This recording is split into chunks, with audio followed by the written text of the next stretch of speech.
All right, how's it going? Welcome back to another video for numbers and sets. I've been meaning to make this video for a little while now, but between the holidays, because we just had Thanksgiving here, and also because right after Thanksgiving I got pretty sick for about a week and a half, I haven't been able to make this video in a little while. But this is kind of the first day where I've been feeling good enough to where I can say, all right, let's make the video.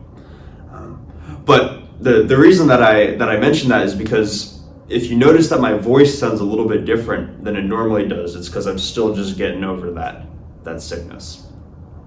Okay. But anyways, I am looking forward to diving into the material for this video, because essentially what we're going to be talking about is an extension, or rather a continuation on the topic of induction, which was sort of this exciting proof technique that we've been putting off up until very recently. So before we dive into the new material, I want to just first recap what I think is a very important set of concepts, kind of just recapping the most recent video on induction. And that's what this outline is supposed to convey right here. So just to sort of set the stage and refresh our memory, the motivation behind why we would use induction is if we start with some mathematical statement, which we can denote as P of n. And again, a mathematical statement is just something that is true or false, a sentence that is true or false. And what we might want to do with that statement is to show that P of n is going to be true for all values of n. We might say that, okay, P of 1 is true, P of 2 is true, P of 3 is true, P of 4 is true, and it might seem like it's true for all values of n, but how do we actually show that? And that is where induction sort of gets introduced into the picture. And if you remember, there are two different forms of induction that we covered. The first form was the weak principle of induction, and the second was the strong principle of induction. Probably start with the weak one, this is just to go in the chronological order of what we did last time. The weak principle of induction had two criteria that needed to be satisfied. The first is that P of 1 is true, or in other words, P of the starting value of n is true. We typically take 1 to be the starting value because the natural numbers typically start at 1, going 1, 2, 3, 4, and so on. But this could really be whatever we are starting our counting at. So if we were starting to count at 5, then we would say that P of 5 is true. Right? But P at the starting value needs to be true, and then for any nth value, P of n needs to imply the value that follows from that. P of n needs to imply P of n plus 1. And if both of these criteria are satisfied, then therefore P of n is going to be true for all values of n. Okay. And then for the strong principle of induction, it was relatively similar in the fact that we had two criteria that needed to be satisfied, and the first criteria was identical to the weak principle. But now with the second criteria, we have this quantifier right here in the beginning that says for all values of k less than n, P of k is going to imply P of n. And if both of these criteria are satisfied, then we get the same result by saying therefore P of n is going to be true for all values of n. Right?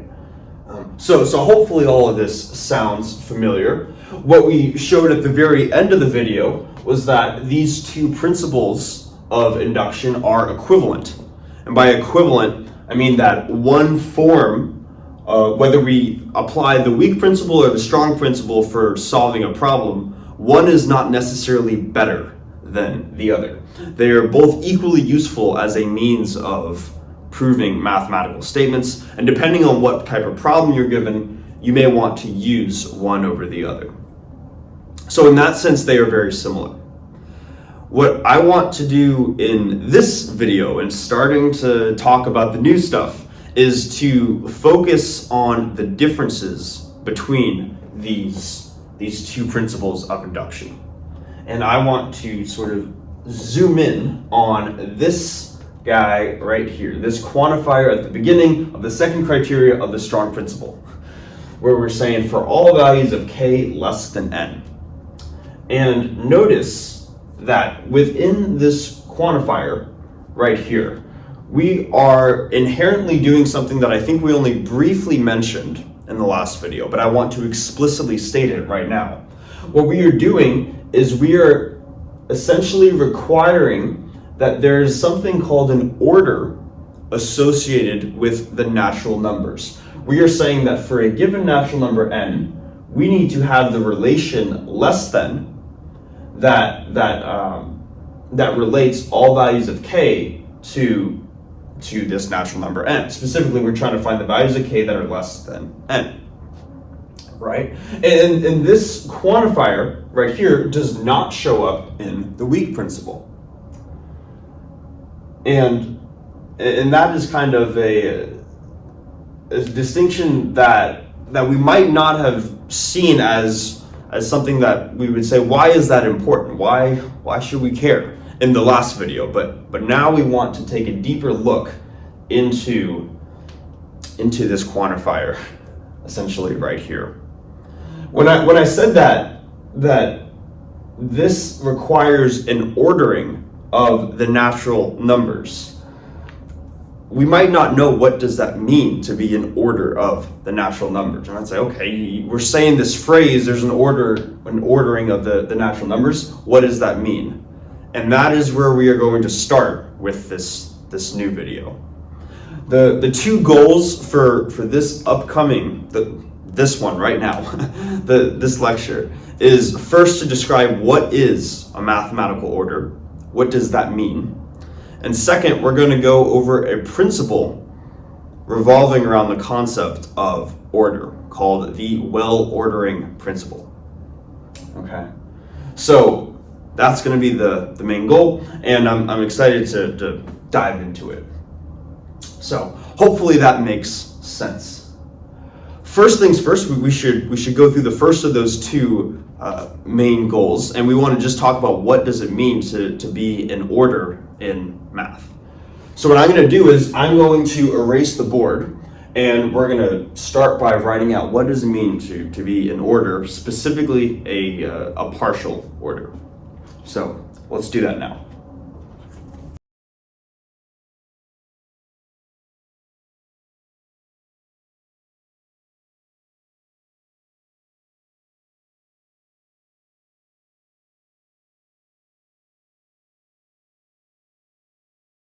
All right, so we have the definition for a partial order right here. Let's go through it together.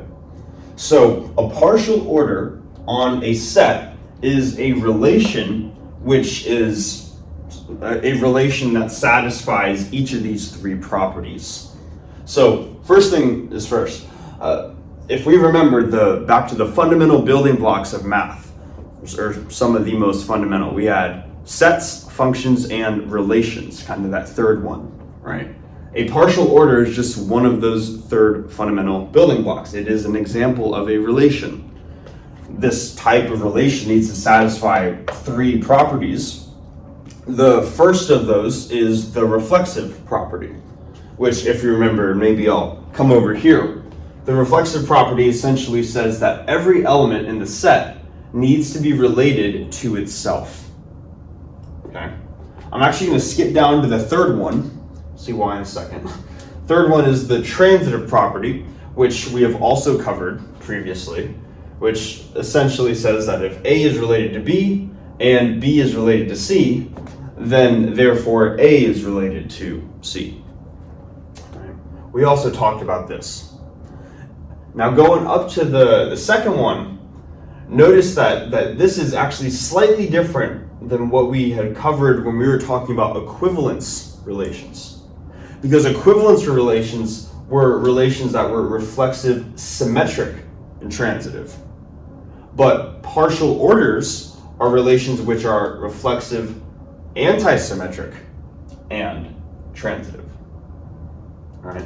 So this new type of property, an anti-symmetric relation, is what we have not talked about yet. So we'll briefly talk about what that means.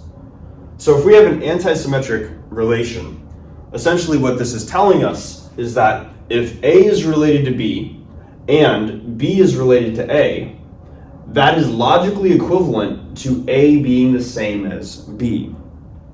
What that means is that the only way that we can interchange the order of A and B, whether we have A on the left and B on the right, or B on the left and A on the right, the only way where we can swap those and we get the same result, the only way that can happen is if these are the exact same element. In any other case where they are different elements, then we would not be able to swap the A and the B. This is different from the symmetric case, where in the symmetric case we were able to swap the A and the B, the location of them, for every value of A and B. It didn't matter if A was on the left or on the right, and vice versa. And the same for B. Right? So that's what this condition right here is saying, that the only way that we're able to swap these is if they happen to be the exact same element itself. Otherwise, the swap is not possible. Okay? So hopefully these three requirements right here make sense. Just to provide some quick examples of partial orders on sets, we've covered a couple, at least so far, throughout these videos. One is the divides sign, or is a factor of sign. And what I'd recommend doing with this one, and then another one too, is the less than or equals to sign. So A is less than or equal to B. These are two examples of partial orders, and at this point, I would, rather than going through and verifying that they satisfy each of the properties, I'd recommend that you do that yourself. But these are some examples. Okay? So that's what a partial order is, just a fancy way of saying some type of relation that satisfies three properties. The next thing that we're going to go over, and I'll do it at the bottom right here, is something called a total order. So kind of a slight step up from the partial order. So I'm going to write that out now, and then we'll go through that together.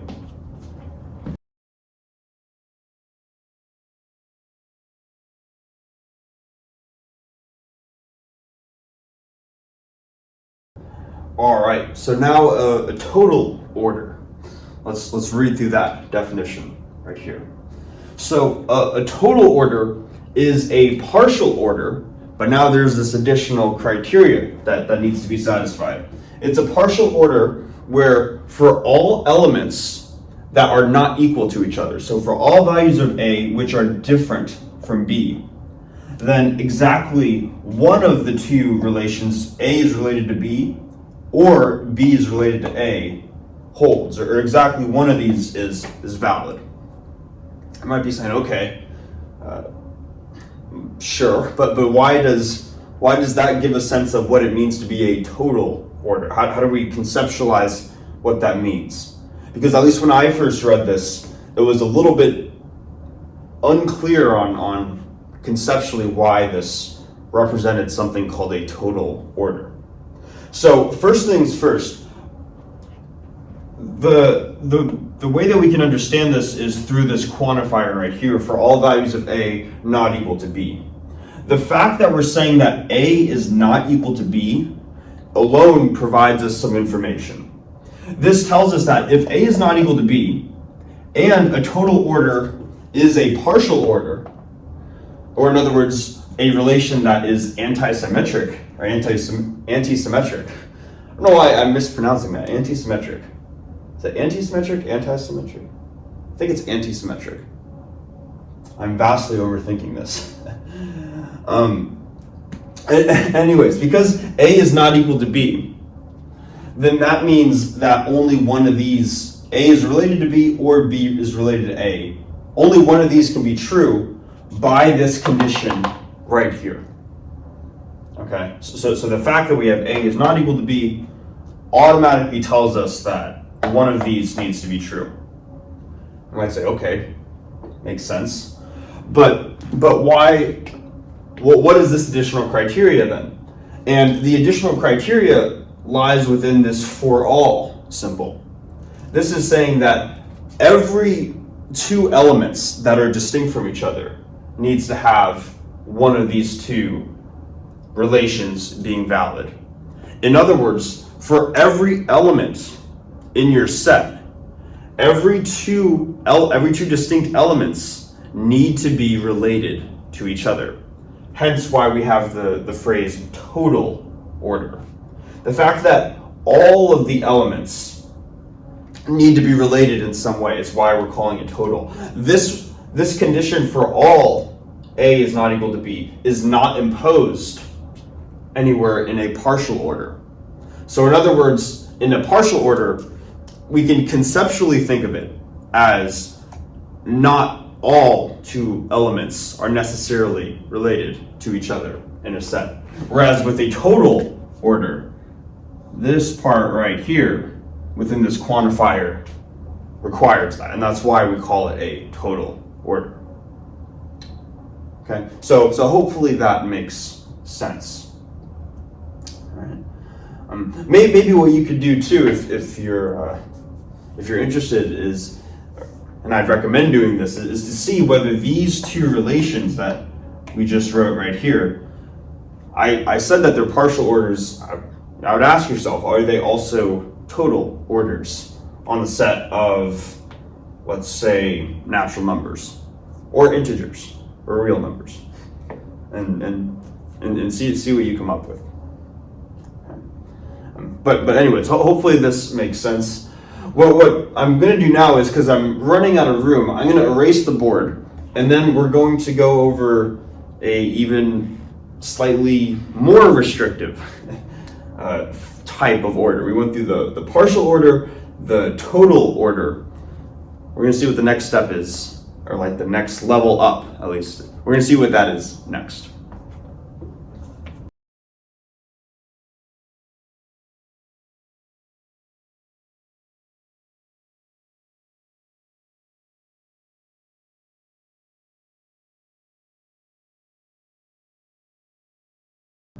All right, so we now have this thing called a well-ordered total order. Kind of a little bit of a mouthful, right?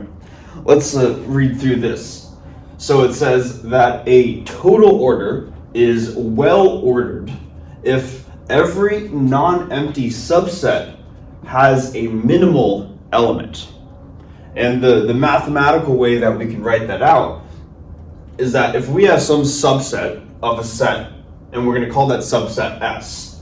If the subset is not empty, or again, it's not the empty set, then that means there's going to be some element M in the subset such that M is going to be less than or equal to, or what we're calling the minimal element. M is going to be the minimal element less than or equal to little s for all elements little s inside the subset.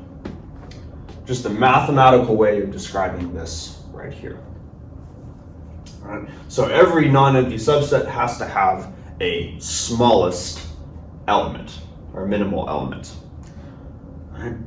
I might be saying, okay, but what set and associated order does not have this property? It might seem like whatever subset we might initially picture in our heads is of course going to have a smallest element. It seems like whatever bubble we draw on the number line, there's going to be a smallest number, right? So maybe first, what's an example of a set that is not well ordered? And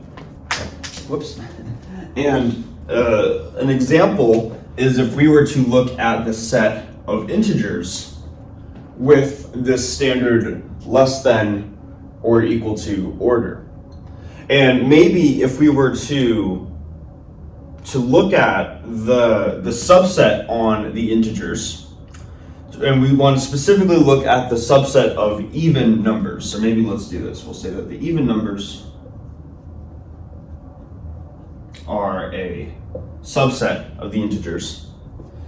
And from this example right here, we can immediately determine that the integers are not well ordered, because we would have to ask the question, well, what is the minimum element in this subset? Or in other words, what is the smallest even number? Right? And hopefully it makes sense that there is no smallest even number. So because that number just does not exist, we can always find a smaller one, whichever even number you pick. Therefore, it's not going to be well ordered. All right, so this right here is one instance of a where we do not have a well ordered total order. Okay, so hopefully that makes sense. That being said, there are some instances where we can have a well-ordered total order, and there is one that is of particular importance that, if you might be able to tell by the title of the video, and it is referred to as the well-ordering principle. That it is so important that they decide to designate a principle to this well-ordering example.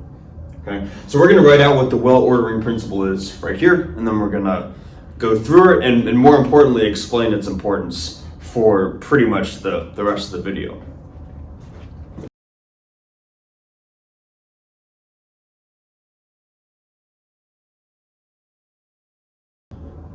All right, so have this theorem right here, and it's called the well-ordering principle. And it says that n, which again is just a set of natural numbers, is well ordered under the usual order.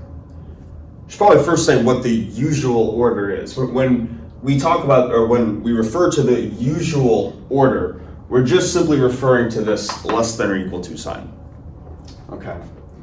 And what we're saying is that the set of natural numbers is well ordered under this specific order right here. All right. And maybe just to conceptually say what this principle is stating is that every subset of the natural numbers, which again, the natural numbers are just 1, 2, 3, 4, all of the positive whole numbers. Every subset of the natural numbers has a minimal element. And unlike the integers which go on unlike the integers which go on forever in both the positive and negative directions, the natural numbers stop at the number 1, which is kind of what allows the natural numbers to be well ordered and not the integers. Okay, so hopefully that makes sense. Now we might be saying, okay, cool, we have the specific example of a set that is well ordered, and we gave it a fancy name called the well ordering principle. Sounds awfully important. And I also mentioned at the very beginning of the video that what we are going to be doing is continuing our discussion on induction. And we might be saying, okay, some of this stuff is cool, whatever, but how does any of this relate to induction? It seems completely unrelated. And now we are going to tie everything together almost instantly. So let's write out one more theorem right here. And then this is, at least for me, this is where I was like, oh my God, my mind is blown. I did not understand how we can connect these dots at first. And that's where I think a lot of the fun comes in. So let's write out this theorem right now.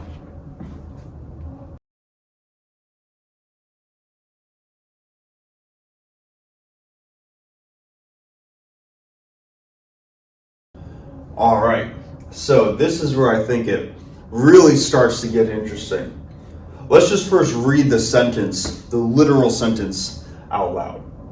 So it says that the well-ordering principle is equivalent to the strong principle of induction. All right, and take a minute to just think about what that means. In the last video, we were talking about how the weak principle and the strong principle of induction were equivalent. In other words, those two versions of induction were equally valid methods of showing that P of n is going to be true for all values of n. But now we're making the claim that this strong principle of induction, this thing that we already know, that is equivalent to this sentence, this statement right here. That's equivalent completely on the same grounds as saying that every subset of the natural numbers has a minimal element. Those are the same thing. And the first reaction that I think most people would say is, how are those two related at all? And for me, that was like absolutely my first reaction, which is what I think is so cool about just talking about this stuff. Is it seems like we're going off on this tangent about orders and stuff, and all of a sudden we're saying, by the way, this specific example of a well-ordered total order is completely equivalent to the strong principle of induction. It's like a massive plot twist right in the middle of a movie, almost. Okay. And this is definitely not trivial. This is definitely not something that we would just be like, oh yeah, that makes sense. That is something that we don't need to prove. So that is going to be the next step. We wanted to show, how is this well-ordering principle, this thing that just talks about minimal elements for subsets of the natural numbers, how is that equivalent to the strong principle of induction? Okay.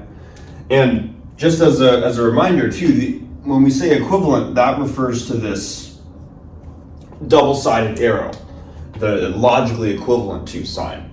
So we're going to have to do two components, or we're going to have to prove the statement both ways. I'm going to write out the proof for one of those ways down here, and then we'll probably have to erase the top half of the board to do the second half up there. But let me start by writing out the first part right here.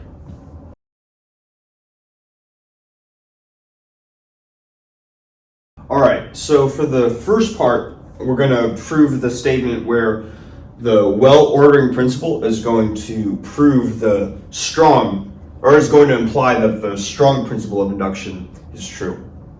And to start the first half of the proof, I'm going to write out some assumptions that we're going to make that are going to be useful for this part of the proof. So we're going to assume that we have a statement P, and we're going to assume that P of 1 is true. And we're going to assume that for all k less than n, very convenient, for all k less than n, P of k implies P of n, like this.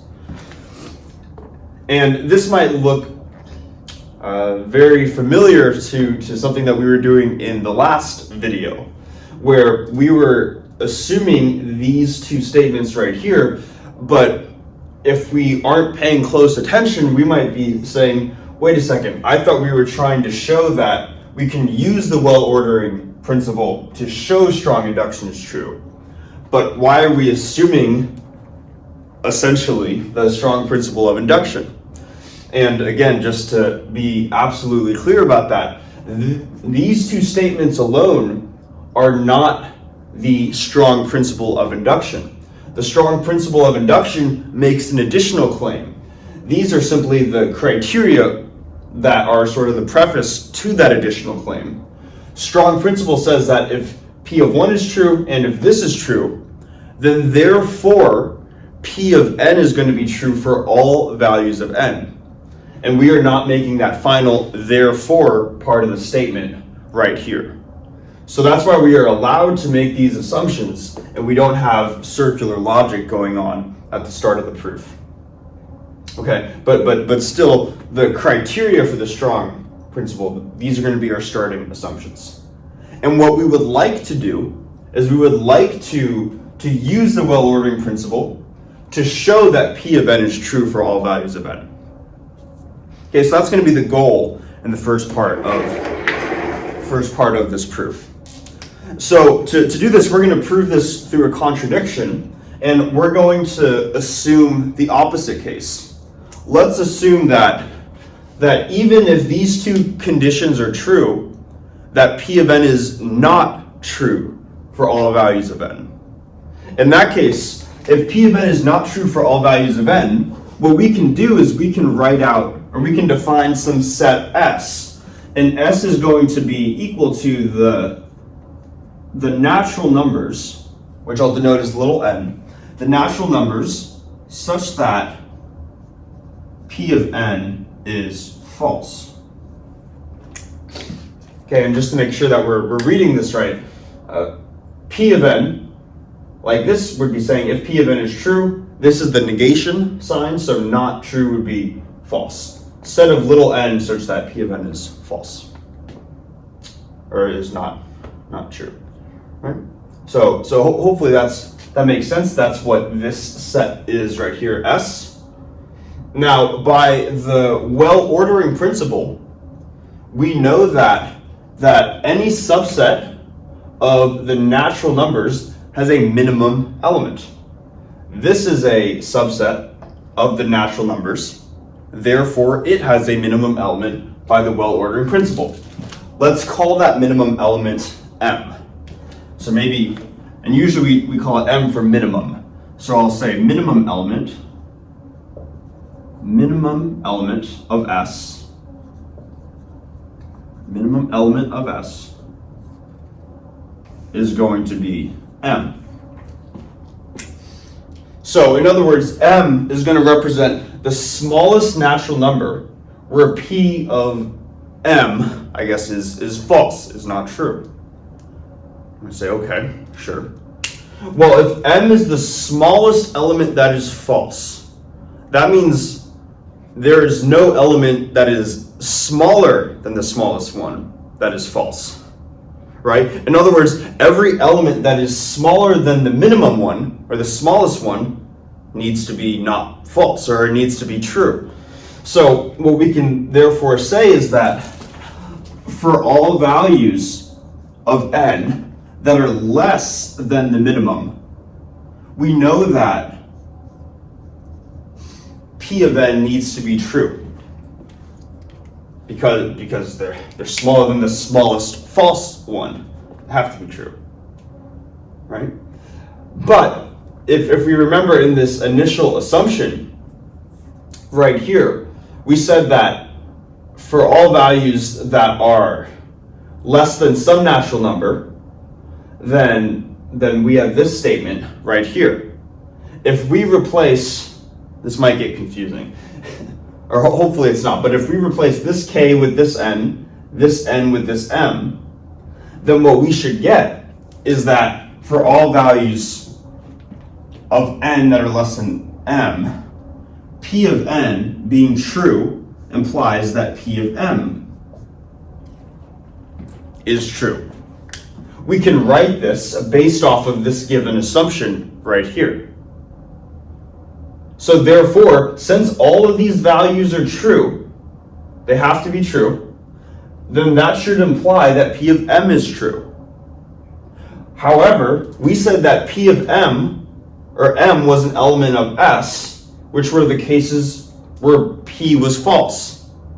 So basically what we're doing is in this line we were saying that P of m is false, but in this line, because of this assumption right here, now we're saying that P of m must be true.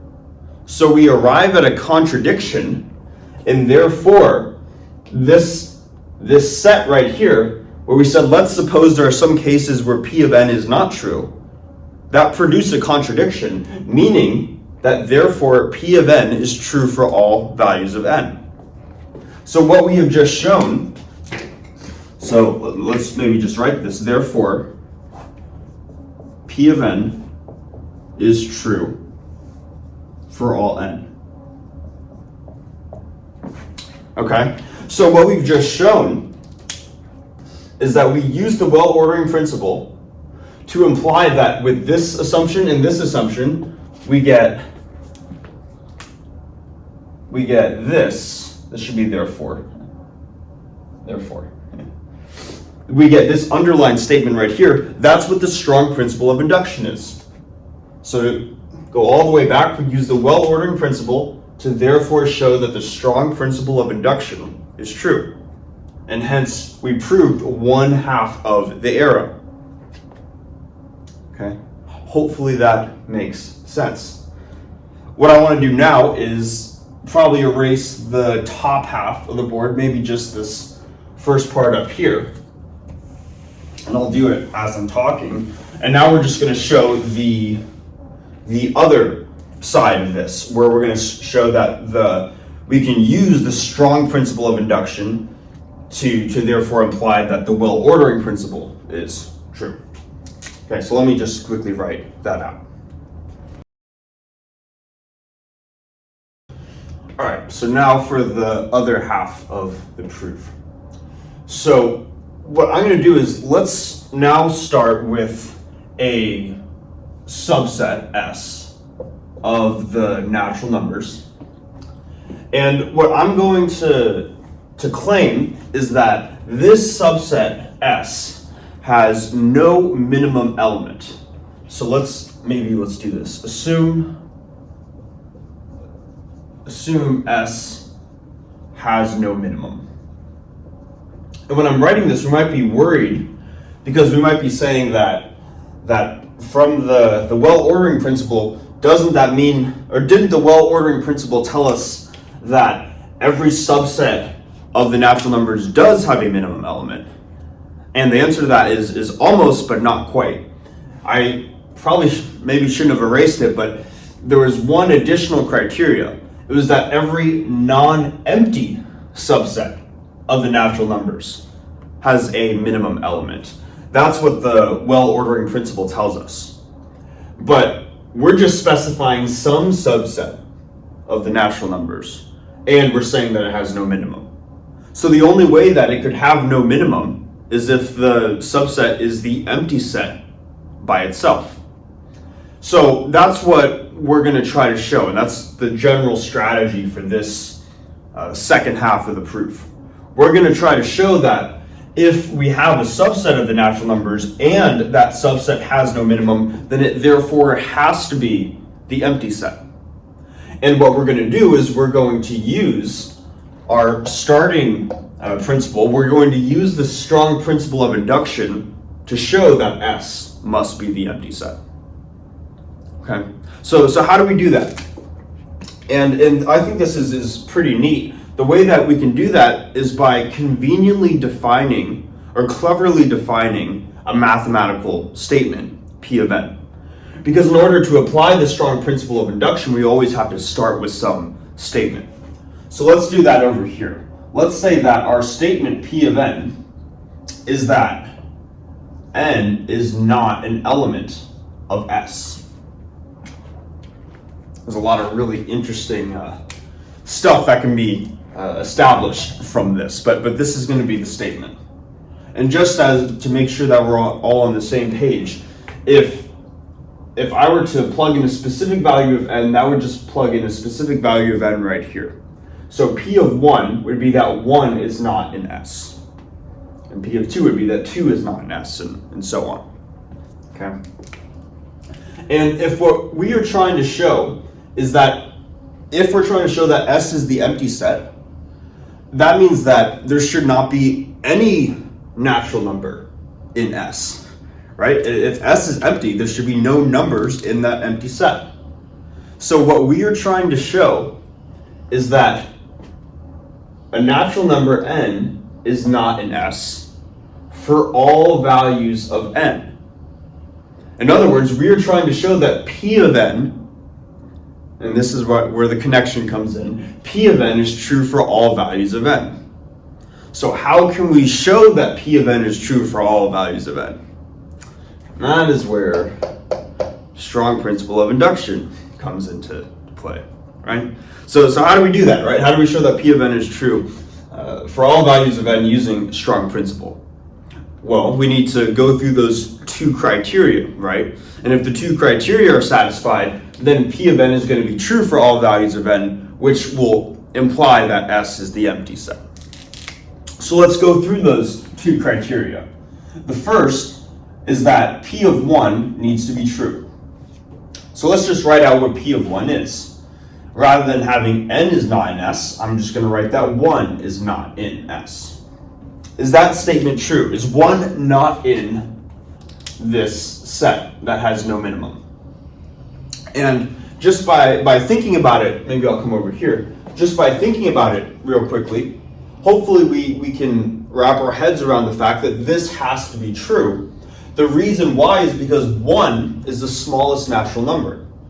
So if 1 were to be in this subset, then no matter what other numbers could possibly be in S, maybe we have 1, 3, 4, 29, whatever other numbers we have, as long as 1 is in here, that is the smallest possible number that could be in there. So that would have to be the minimum. But we assumed at the beginning that it has no minimum. So if it has no minimum, it definitely cannot have the smallest possible natural number. So therefore, we must have that 1 is not in this set S right here. Therefore, first criteria is satisfied. All right? Hopefully that makes sense. Now, for the second criteria, for the strong principle of induction, we want to show that for all values of k that are less than n, that p of k implies p of n, right? That was the second criteria. And if we were to maybe just rewrite this so we don't have just the abstract p, but we're replacing p of n with n is not an s. What this is really saying is, let me just write this one line below, is that for all values of k that are less than n, p of k says that k is not an s. Does that imply, therefore, that n is not an s? Is this statement that I just wrote out right here, is this statement true? And now let's go through just a similar thought process as we did right here. We can imagine if every natural number that is less than n is not in our set S. So maybe let's just take a specific example. Let's set n to be 6. Then all natural numbers less than 6 are 1, 2, 3, 4, and 5. If 1, 2, 3, 4, and 5 are not in S, then we say, okay, what's the smallest number after that could possibly be in S? Say, okay, if 1 is not, 2 is not, 3 is not, 4 is not, 5 is not, the next one that may or may not be in S is the number 6, right? But if 6 is the next number that could possibly be in S, then regardless of whatever numbers we have after 6, we know that 6 would be the minimum, right? But we said right here, same thing, S has no minimum. It's not possible for 6 to be the minimum, or any number to be the minimum. So as long as all the stuff before it is not in the set, the next preceding one also cannot be in the set, because that nth value would be the minimum, which contradicts what we have right here. Therefore, this implies this is a true statement. Maybe I'll put the check marks over here so we can check both of those off the list. And now we're basically done. But just to say it in words to connect everything back. Because the two criteria for the strong principle of induction are satisfied, that means that p of n is true for all values of n. In other words, for all natural numbers n is not in the set S. And if there are no natural numbers, going back over here now, if there are no natural numbers in the set S has to be the empty set. And that was the one way, S being the empty set, was the one condition that these two criteria could be upheld by the well-ordering principle. Therefore, strong principle of induction we just used to show that the well-ordering principle is valid. And because, going all the way back now, because we showed that the strong principle implies well-ordering principle, and that well-ordering principle implies strong principle. Therefore, the well-ordering principle is logically equivalent or is on equal grounds to the strong principle of induction. Kind of wild, honestly, and it might just be the nerd in me talking, but I really don't care. I think it's fascinating that something like this that is seemingly so unrelated to induction, we can use these really clever arguments to show that they're actually on equal footing. Okay, so that is the proof for this theorem right here. Okay. Now we might be saying, okay, I can see how we went through both halves of the proof right here, but how do we, if we were to try to go out and solve problems in math, how do we actually use this well-ordering principle to solve problems? Because with both the weak principle and the strong principle of induction, it was relatively, or I hope at least, it was relatively clear. There are these two criteria. We go through those criteria, and if they're both true, then we say, all right, then P of n is true for all n. But how do we use this well-ordering principle to show that P of n is true for all n? And maybe what I'll do real quickly, I think I'll erase, here, let me just erase a little bit right here as I'm talking, is just so for practicality purposes, we can see how we can use this well-ordering principle. There's a general structure that usually gets followed with proofs that are involving the well-ordering principle. This equivalent technique, this equivalent proof technique to induction. And usually the strategy is you always prove it, actually I don't want to misspeak. Vast majority of cases that I'm familiar with, you use a proof by contradiction. So you would assume the opposite of some case, that there are some values of n. So maybe, let's write this, proof by contradiction. Proof by contradiction is the first step. And then assume some values of n that make P of n false. Again, the overall goal is to show that P of n is true for all of n. That's what the well-ordering principle can do. So we would assume that there are some n where P of n is false. Now, if there are some values of n where P of n is false, by the well-ordering principle, that means there needs to be a minimum value of n where P of n is false. So then we can say, then minimum value of n where P of n is false. That'd be the next step. And once you get to this part, where you say by the well-ordering principle we know that there's a minimum value where P of n is false, then from there you try to show the contradiction. You try to show that there's something that doesn't add up. And that's kind of what we were doing in the first half of that proof, where we were showing that we could use the well-ordering principle to imply the strong principle of induction. Okay, but this is kind of the general layout for how you would use well-ordering principle to prove statements. Okay, so hopefully that makes sense. I think what I want to do too is I was having this sort of discussion with some of my friends one time, and we were having the argument, are all numbers interesting? And it was inspired by some of the stuff that I was reading on the Cambridge lecture notes. And it got into this whole debate, but it goes through the same logic. And I think I want to just finish off the video by showing a specific example of how we can use the well-ordering principle to prove a statement in math.